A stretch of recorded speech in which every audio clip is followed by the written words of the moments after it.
Welcome to Indoctrination, a weekly conversation series about protecting yourself from systems of control. I'm your host, Rachel Bernstein.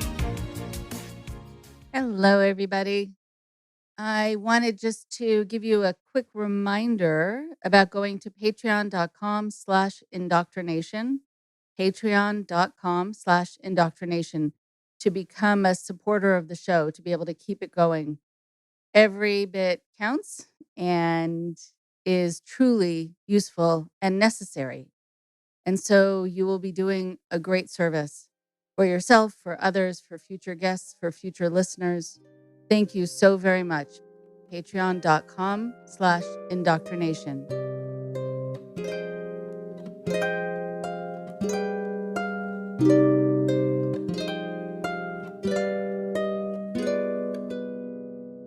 Today on the show, we have Geoff.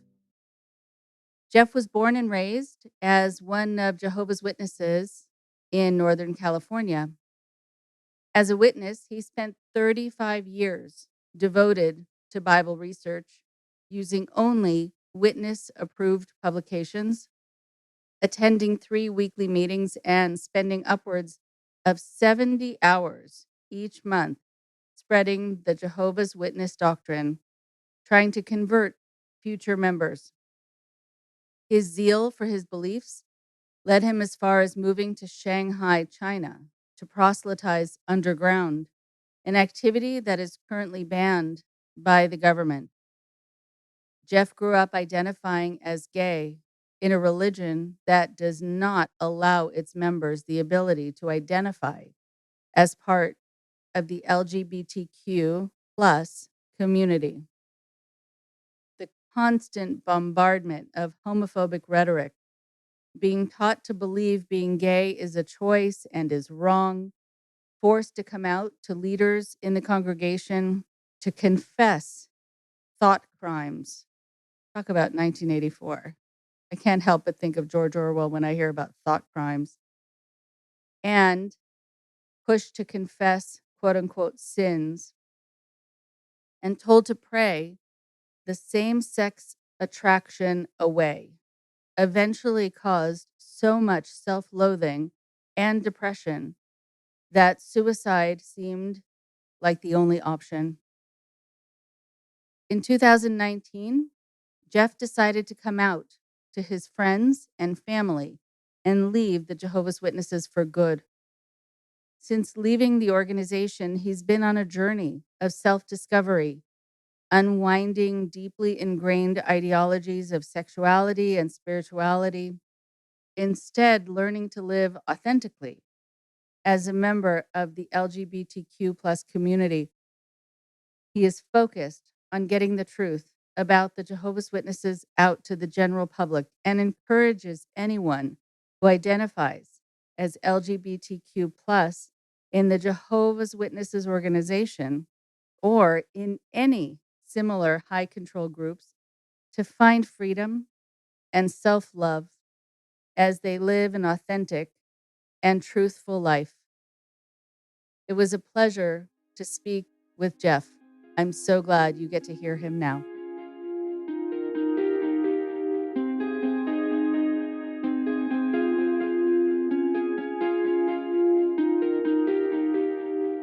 I am so happy to have Geoff on the show today. I know that the organization that Geoff was in is something that we've talked about in the past, but not from this perspective.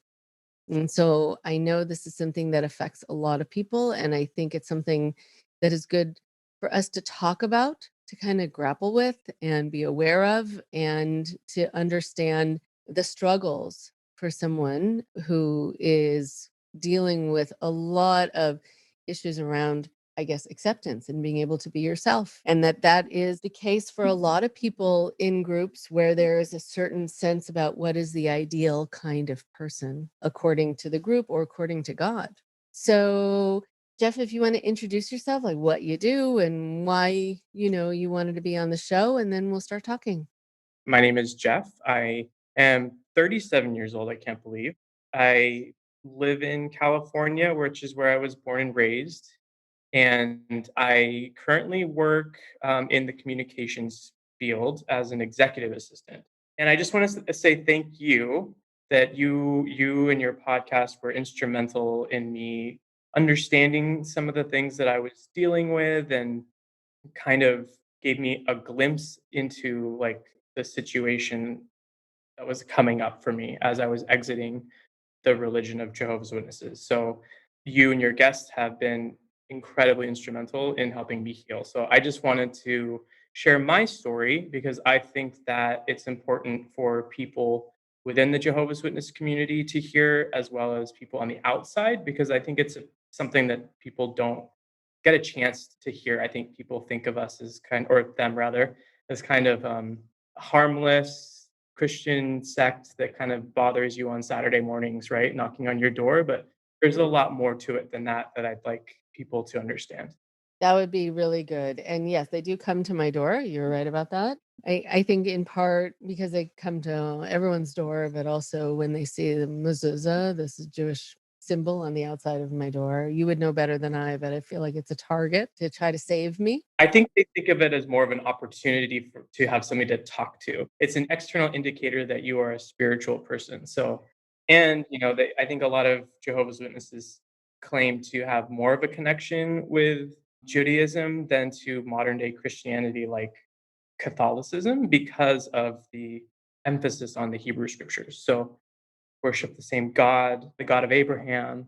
I think they think there's a connection there. Hmm. Interesting. All right. So I'm curious just to hear about your experiences within it and what started to happen as you kind of emerged into who you are now. Right. So I was born into the organization. My parents converted in the 80s, 70s, and 80s, respectively. And so I was raised as a Jehovah's Witness. I didn't really know anything other than that. My social community they were all Jehovah's Witnesses. My friends were all Jehovah's Witnesses. My activities were Jehovah's Witness activities. It really wasn't strange at all. Like that was my normal. I would say things got a little more complicated for me in that when I was in grade school, I started to realize that I was different than what I expected a normal kid or a normal Jehovah's Witness kid to be like, in that I realized that my sexuality was not the same. And so that triggered me to be extremely fearful of being found out. It wasn't something that I felt comfortable sharing with my family or with anyone in my congregation, because I think at that age I already knew that that was, from the perspective of a witness, that was wrong. And so I kind of, without understanding, totally understanding what it means to be a gay person, I identify as a cisgendered gay man. But yeah, it was like very challenging trying to manage my feelings, manage my attractions, manage my interests, because I didn't want to be, seen as too feminine or interested in things. Like when I was a kid, I liked to sometimes play with my friends' Barbies, but I would never tell my parents or never tell anyone else that I did that. It was challenging in that respect. So from a young age, I started to develop a sense of two identities, where I started to keep to myself the things that were true to me. And I started to build an external persona that I really built as I grew up. A lot of people talk about that when they're raised in a situation where they have to be a certain person, the kind of person that is acceptable in God's eyes, and also that they need to seem happy, that there is well, a lot of people will say to me, I have needed to find a way to find out which part of myself is true and real, and maybe how to merge the two parts or how to divide out what was sort of the acting role and what was me. And was that put on you too, that you needed to not only seem straight, but you needed to seem fine and happy? Yes. So that was something I always knew when I was in the organization of Jehovah's Witnesses. I call it the organization now. That was always something that was like, I understood as a prerequisite as a member. But now that I'm out looking back, I realize how manipulative that is. they say that you have to exhibit the fruitages of the spirit. And I can't remember in Galatians, right? I can't remember all of them now. It's like a love, joy, peace, long suffering, kindness, goodness, etc. And there were many talks given by higher members in the organization that were, and I even had one for a very long time in a binder that I kept with me and would pull out and read sometimes a transcribed talk because it was something difficult for me, was that this idea that you were required to be joyful. And it was a separate feeling from happiness, because happiness, they would say, comes from like outside experience. Joy comes from within. And so it is an inner contentment that you exhibit on the outside. And if you don't have joy, there's something wrong with your spirituality. And so, yeah, looking back, it's like I had to be happy and perfect all the time, which in a way was a great mask for me to wear because it's simple, right? So it was an easy thing to put on my face as an external, like for other people to see. But Okay, so how were gay people talked about, and were they talked about? I avoided any topics around homosexuality or gay people because it made me uncomfortable growing. It was just a reminder of something that I was trying to pretend that didn't exist. But of course, like I knew that it was not approved. There was a kind of, there's a lot of illustrations that they teach you how to, when you're talking to a gay person or when you're talking to somebody who's an ally, right, at the door, they would say, like, use an illustration like, I hate the act of smoking, but I don't hate smokers. So it's the same to gay people. Like, I hate the act of homosexuality, but I don't hate the person. However, I did some research recently and on their online library, which is their archive of publications. And I only pulled a few articles that had kind of like disparaging titles, some dating back to the 50s, some as recent as like 2013. Some of the words that I found were detestable, disgraceful, unnatural, obscene, loathsome, perverse, shameful, a plague, empty-headed, afflicted, immoral, deviant, unrighteous. And there's even comparisons to people that practice bestiality or that are sexual predators. Some correlations to people that have a proclivity towards being a sexual predator to the same as somebody that's gay, that they just have to work through that. And there's a lot, actually, which I found really fascinating. There's a lot of words and titles that talk about the gay propaganda and how we need to protect children from gay propaganda on television or media or through pornography or it's so I didn't realize like growing up I thought that they didn't really speak about the subject, but I'm actually shocked about how much material there is, which is the material that they haven't culled right from their libraries. So these are things they actively still agree with and are teaching. I've always been baffled by how people can see something, especially in an organization where there's the belief that God created all. Why would God create someone who is loathsome and obscene and a plague and an affliction? Is that made sense? Somehow it's like God, according to some, theologies, God doesn't make mistakes. So what is that about? Right. So I think that what they say, I mean, their teaching is based on the idea that mankind is under the control of Satan right now. And so the whole world is under the control, including governments and, media, etc.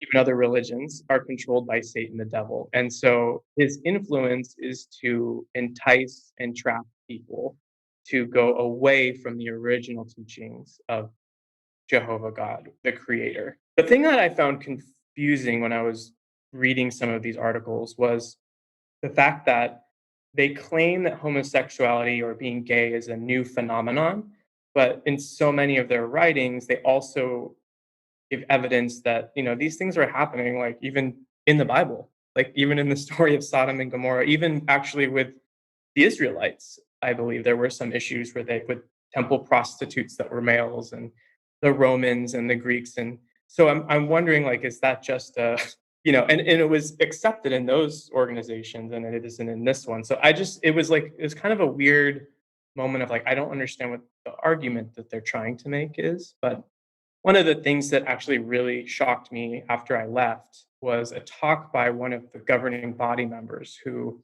is essentially the leader of the organization, Stephen Lett. And he gave a talk at one of the regional conventions, which is basically an annual event that all Jehovah's Witnesses globally will watch, and they will have all watched his speech. He said, because the idea is, after Armageddon, there is a paradise, new world where everybody is fixed of their sins and conditions, imperfections, including homosexuality, is what they would say in the beginning. So, but in his talk, he illustrated that rather long, that I think his words were, if a homosexual was resurrected, he will still have to make the decision and put in the work to change his behavior and his attitude to be acceptable to Jehovah, which was different than anything that's ever been written before. And so when I heard that, I was like angry and shocked because, you're waiting for something to be fixed. And if you're in this organization, the idea that you won't be was a little bit shocking to me. But even worse is I had found out a few weeks or a few months later that when he gave this talk, it was about a month or two after his gay nephew had committed suicide because he was shunned for being gay and he knew his nephew. So I feel like he chose to give this illustration. He chose to give the talk for a reason. It just was like extremely disgusting to me. I'm wondering about, in particular, your story too, where I wonder about your family, and however much you feel comfortable sharing, please feel free, and just your own trajectory and just what it was like for you. Yeah, so I mean, truth be told, I just came out as a gay man this last year, and I also left the organization in 2020, right at the beginning of the pandemic. So it's kind of been an interesting year for me. But so I did keep this false self, this fake Jeff, this fake personality for my entire life, really. I never spoke about this with anyone. I didn't feel comfortable.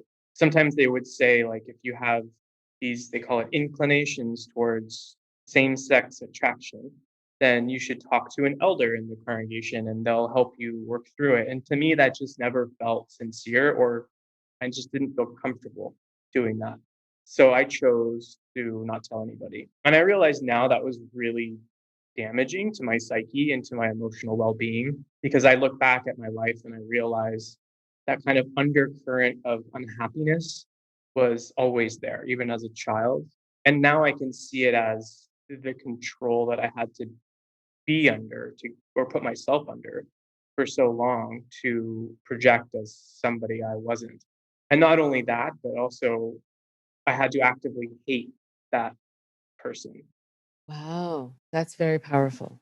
I have had few inner like few interactions, or I should say sexual interactions, or things where I got in trouble with the congregation and self-reported myself to the elders, which in the organization leads to a judicial committee of 3 elders in a private room where you have to tell them what you did in like extreme detail. So they have a lot of personal questions and they take notes. You're not allowed to take notes, and it's just you and them. And I realized, at 2 of those times, I had to tell them that I had an attraction to men. And it's not a very open-minded organization. And so while they were kind, enough at the time, it was not a place where I felt safe or comfortable or acknowledged in any way. And in fact, in many of those instances, it's almost a requirement for you if you want to stay within the organization and not be disfellowshipped or excommunicated, Hmm. that you have to basically they'll lead you in a series of questions such as, do you feel sorry for what you did? Will you do it again? Do you think you'll do it again? What do you think about this lifestyle? What do you think about yourself in this lifestyle? And so you're basically having to say, I hate it. No, I hate it. Like, I don't like this about me. I wish that I wasn't this way. So that's stuck with me for a long time. And I think that like that feeling of guilt, but also shame and hatred for myself, like, really pushed me into trying to be the best Jehovah's Witness I could be. So if I could be uber spiritual and um, go out in door to door work like the most and convert people and learn other languages and move to another country, those things would counteract the feelings that I had of being kind of dirty and like broken, really. And so I did do those things. And I think that eventually it led me to moving to China to live as a missionary there, which was for a witness or for many people, it's to the other side of the world, right? It's the end of the civilization. Like, it's such a different place. And especially because it's a country where witnesses are banned. And so we didn't know a lot of activity of what was happening there. And so that was an appeal to me because it seemed like the ultimate sacrifice. I would have to lose connections with my family and everything that makes me comfortable and safe. And it felt like almost a little bit of martyrdom in a way.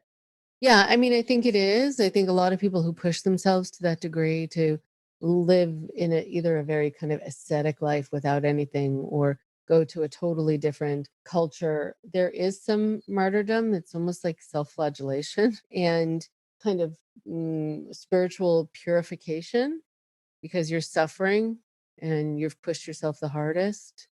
That's exactly how I felt. And anytime, like, I can always speak for myself as somebody that has been through a few of these judicial committees, but the after effects of them last for years because first you are reminded about your mistake and some of these mistakes, it could be smoking a cigarette, right? Or like drinking too much and somebody saw you. You lose your ability to move through the congregation like everybody else. You lose privileges in the congregation. They take those from you. They might announce your name on stage. Everyone knows you're going through a hard time, and that could last 6 months. That's kind of like your sentence. And then the guilt and shame of that really lingers with you, especially if it has something to do with your identity. That's what I think was so difficult and challenging for me is anytime I made a mistake, in their eyes, it would really last for years afterwards, and I would really like beat myself up about it, which is just very challenging. Very challenging. And when you say beat yourself up about it, what did that mean? What were the things that you were not only feeling, but saying to yourself? I mean, I would turn down certain assignments given to me because I just would always say to myself, like, I'm not good enough. Like, if only they knew I'm bad. And God doesn't love me. He couldn't. Otherwise, I would have been fixed. Or like I would honestly, it sounds ridiculous to say now, but I used to pray almost every day just to have this removed because, like I said, it's described as an affliction. So like when you think of it as a sickness, you think, yeah, maybe I can do something. You can be cured, right? Wow. Yeah. And then when it didn't happen, and luckily it didn't happen, Yeah. but when it didn't happen, did you think you're not worthy of being cured?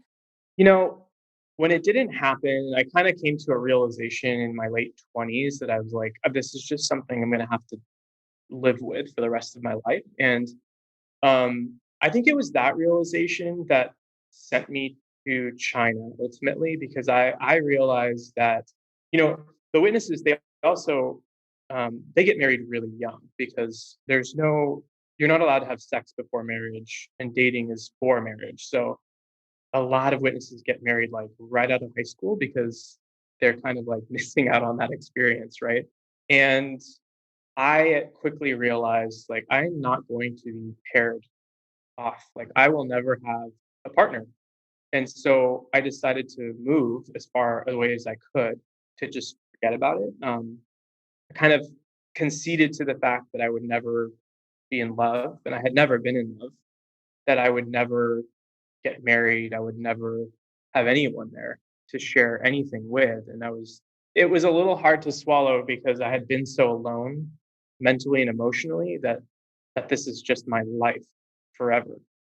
Wow. Okay. So I think, when you were talking before about how you were told or it was said that if you were having these feelings, you would go to an elder and the elder would help you through it. And that seemed disingenuous. If you had done that, and I know you were in front of three, but if you had gone to that elder and had that meeting, what would have happened there? Well, I mean, actually, I can tell you because towards the end of once I moved back from China and I was here and I was really struggling with my identity and I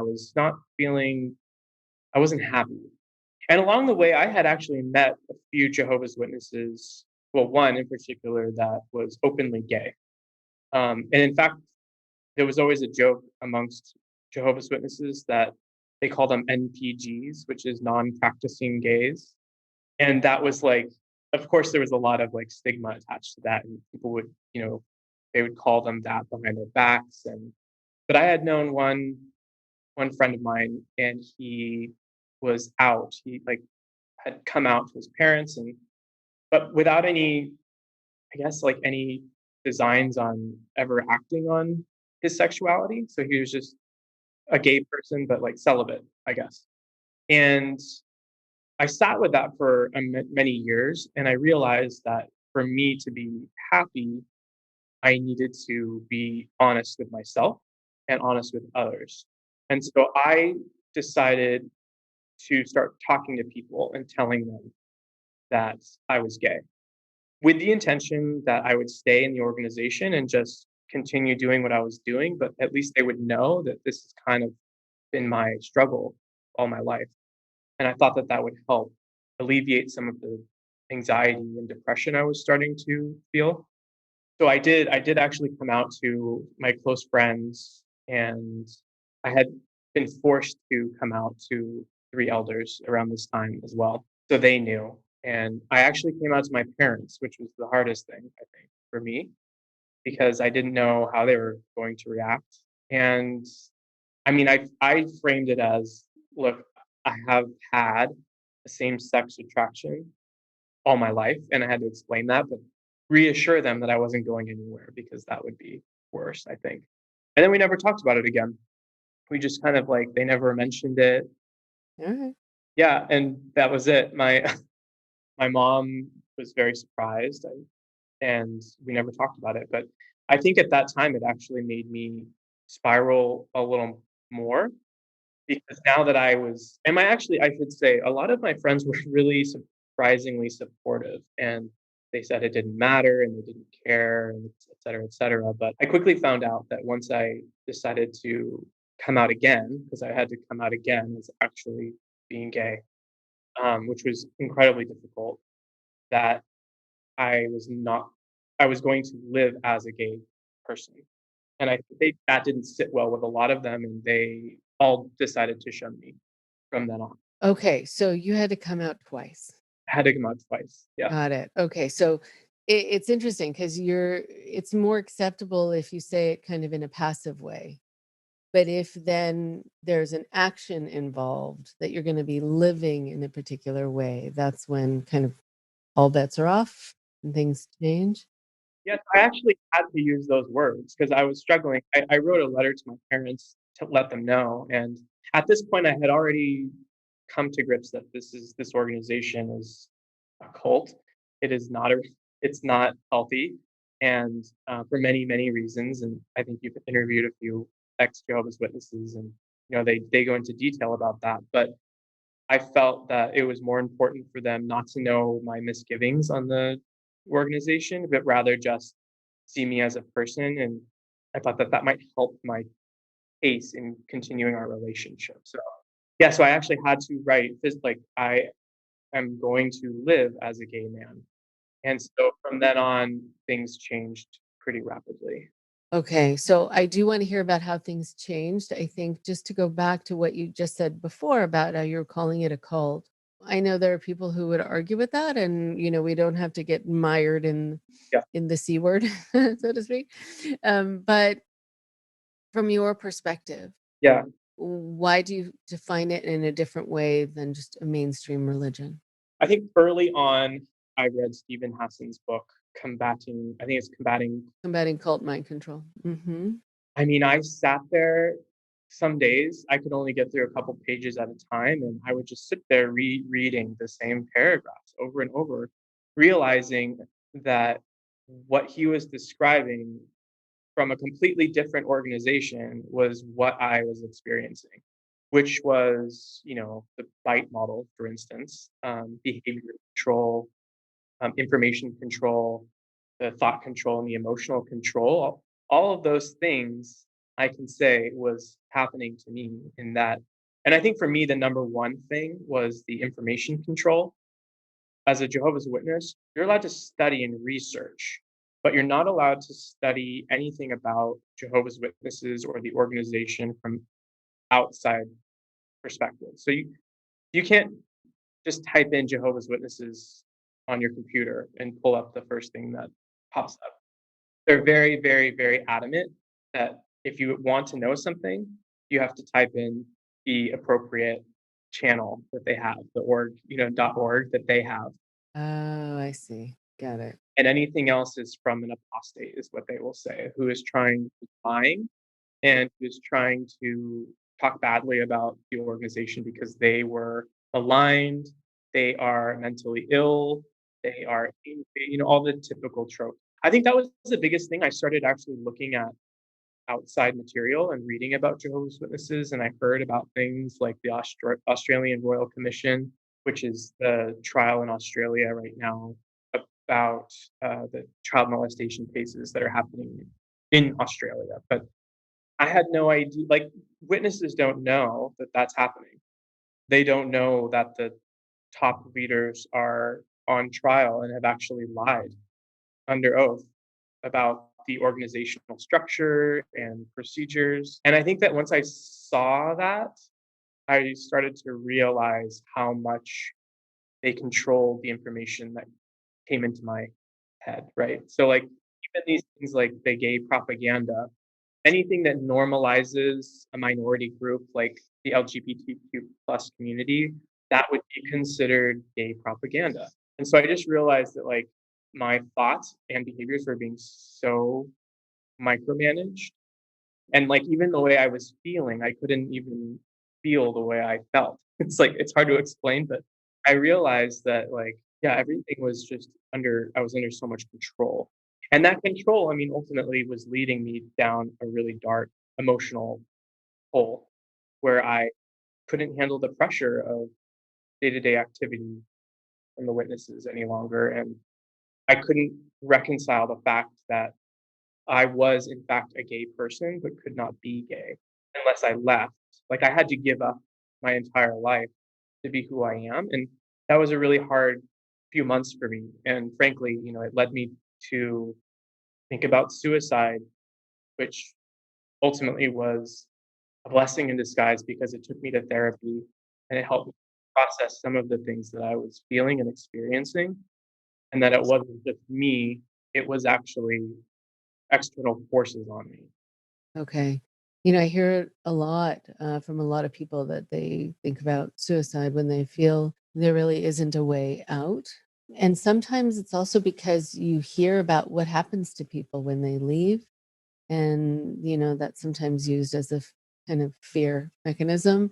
And so, what kind of things, even though you were kind of struggling inside because you couldn't be yourself, what were some of the things you were told that happens to people who leave the organization? Right. So, I mean, especially the way they talk about the gay community is they have a big fear. It stemmed from the 80s. I think the AIDS scare in the 80s and 70s through the 90s.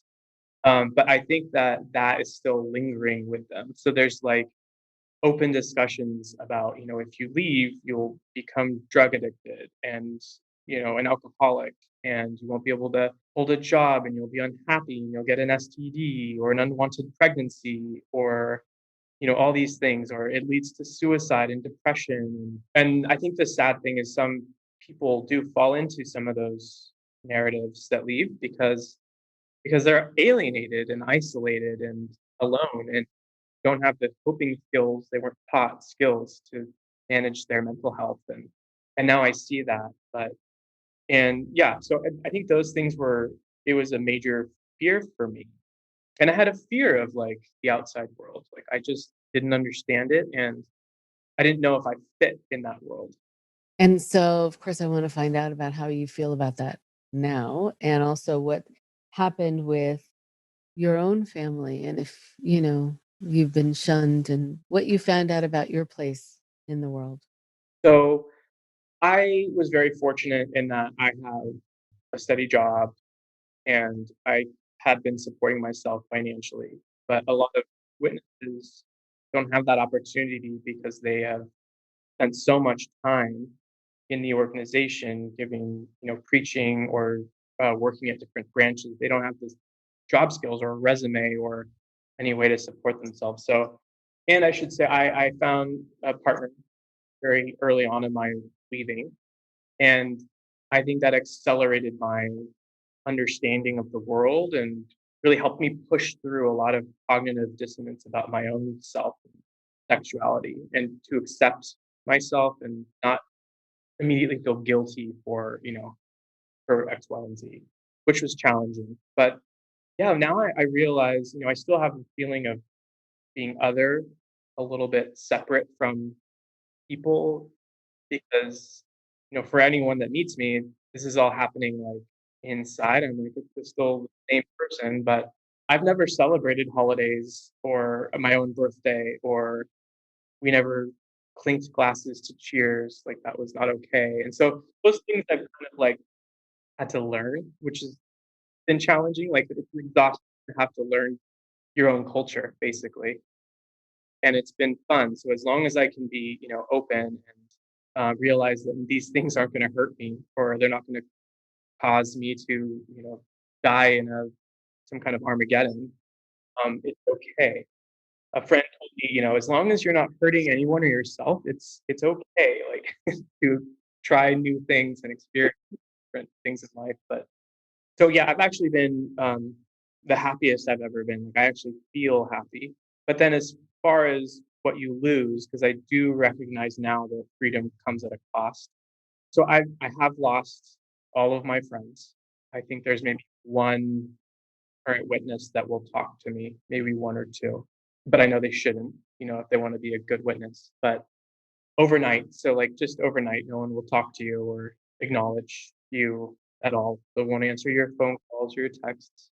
That kind of has been sitting with me recently. But then I guess the hardest part is my relationship with my parents. We were pretty close. Well, we were very close. I considered them friends. We would travel together, and I spent a lot of time with them. And now I know that my father won't talk to me. Like our relationship is, unless he changes his mind or has an understanding of what the organization is doing, that relationship is over. And my mother and we communicate here and there just to check on each other. But I actually just sent her a letter this week letting her know that I have a boyfriend and that this is what's happening in my life. And it took me a year to be able to share that with her. So I don't know if that'll make things worse or better, but yeah, the fortunate thing is my brothers are both out of the organization, and I kind of distanced myself while I was in it. In fact, one I actively shunned for 12 years. Hadn't spoken to him until I left last year. Wow. First of all, it sounds very isolating and awful. And I do know from talking to people who have left organizations like this, when they needed to shun somebody, sometimes they felt very right about it or self-righteous about it. And other times they were conflicted, but they felt like they didn't have a choice. There are a lot of reasons people do it, and sometimes it's under duress and it doesn't reflect how they feel about you. But still, for your life, it leaves a big space. I'm wondering about two things just as we finish up. What is the point of shunning? Because I know in different groups it's for different reasons.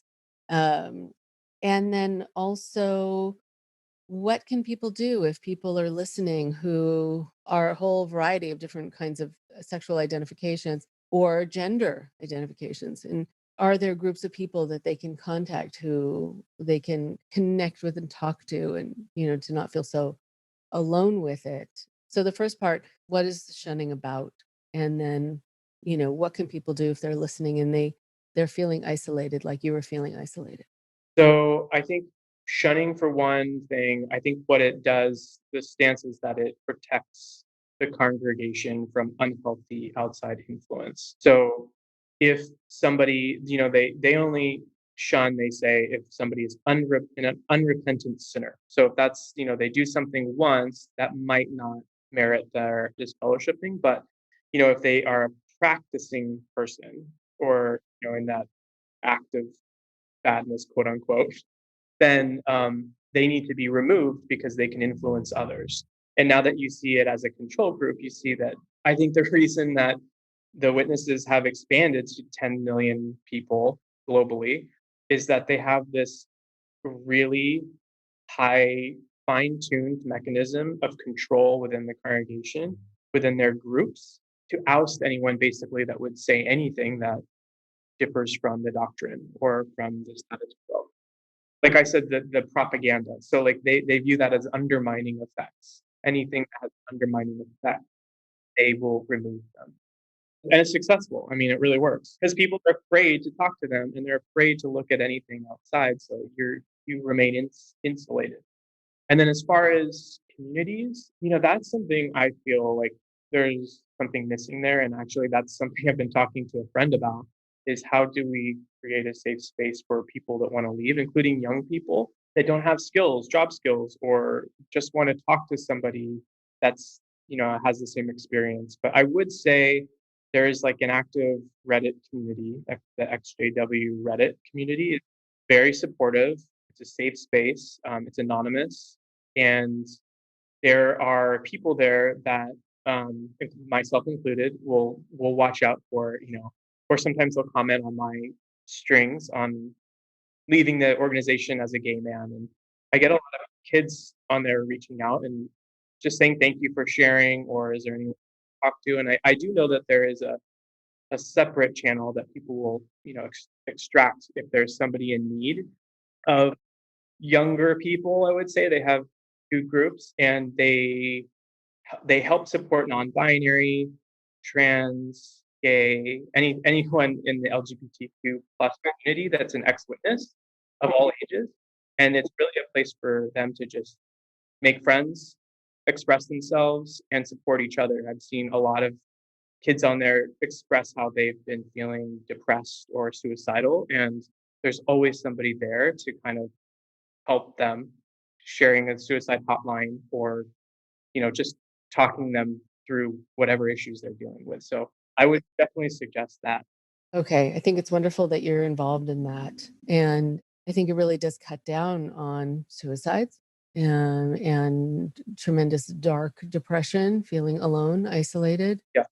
I want to thank you. And I am so glad that, you've been able to become you and become happy. And, it's an important message when people are so fearful of leaving something, to find out it actually can feel better on the other side, even with all the struggles. And I also hope that things are healed between you and your father and any other members of your family. And, it sounds like you're doing your best to just reach out and be there and be welcoming if people kind of come towards you and want to reconnect. So thank you. Thank you very much. And for opening up, and now that you're talking more about it, to just be a resource to the community. And I'm sure your voice is having more of an impact than you realize. That's all I would ask for. Thank you. All right. Well, it's my pleasure to speak with you. Yes, thank you so much. You're welcome. One more thing before you go. Thank you to Geoff for speaking with us today. His story is so moving, and it happens way too often that people feel at times so backed into a corner that they think the only way out is to end their own lives. I'm so happy that Geoff is free, that Geoff can live his life, and that Geoff wants to be able to help and save others. Before I continue to talk about some of the things that he mentioned, I do want to mention a movie I just saw called Final Account. It's about Nazism and the rise of the Third Reich and how it happened, how the people could get to a point where they saw certain groups of people, including homosexuals, as subhuman and could destroy them like vermin. It is so powerful. And what's incredibly powerful about it is to acknowledge, unfortunately, how easy it is. But you get to see step by step how it happened, that people would turn a blind eye to other people's pain, or that people would feel they're doing their country a favor by causing death and destruction. And it is a great case study. And the reason it's important is because it's still happening. And so it's something we need to watch out for all the time. I am incredibly moved when I hear about people who've had to live a life in secret. And in fact, I've actually never understood when parents decide to disown, to hate, to kick out, and to abandon the children they've had who are wired in a different way than they had wanted, or in a slightly different way than they are supposed to be wired, and that's in air quotes, or wired in a different way than their religion tells them they should be. In cases other than adoption or foster care, those parents who are the biological parents created those children. So if they cannot tolerate what they created, then I think they're really left with two choices. Either they kick themselves out as the creators of something they see as wrong, because if they think there's something wrong with it, then it's quote unquote their fault, instead of kicking their kids out. Or, now here's a revolutionary idea for some families. The second choice is to accept them and to see all that's good in them and all that's lovable. And if you're a faith-based person, all that's holy in them. And by doing so, these families, these parents, these caregivers actually create three gifts from what I see. The gift of having a happy child. And I know I've heard many times from people raised in some very fundamentalist religions and sects that happiness is actually not necessarily a goal or a value. But I do think it is. So, again, the first gift is of creating a happy child. The second gift is of having a happy family. And the third is the gift to society by sending that happy, accepted, well-adjusted, and confident and loved child out into the world. That only makes society better. that only makes the world a happier and better, more productive, more connected place. So this episode is dedicated to those who have been othered, who are seen as other, but really are the same. They are meant to be here. They are pillars of strength and resilience and goodness and understanding. They've experienced pain, and so they're often quite sensitive to other people's. Sometimes they can just even read it in their eyes. And for the people who are injured and scared, just for having been created something that is part of a spectrum of human development, a normal human spectrum, but not somehow still seen as natural, please know that you are always worthy of love, worthy of belonging, and worthy of respect. Talk to you next week. Thank you very much for listening. Please support Indoctrination on Patreon at patreon.com/indoctrination. Be sure to give us a follow on our social media. Find us on Facebook and Instagram using @Indoctrination Podcast. And for Twitter, find us at @_indoctrination. We love hearing from you too. So send us an email at indoctrinationshow@gmail.com. And for more updates on the show, visit our website at www.podpage.com/indoctrination.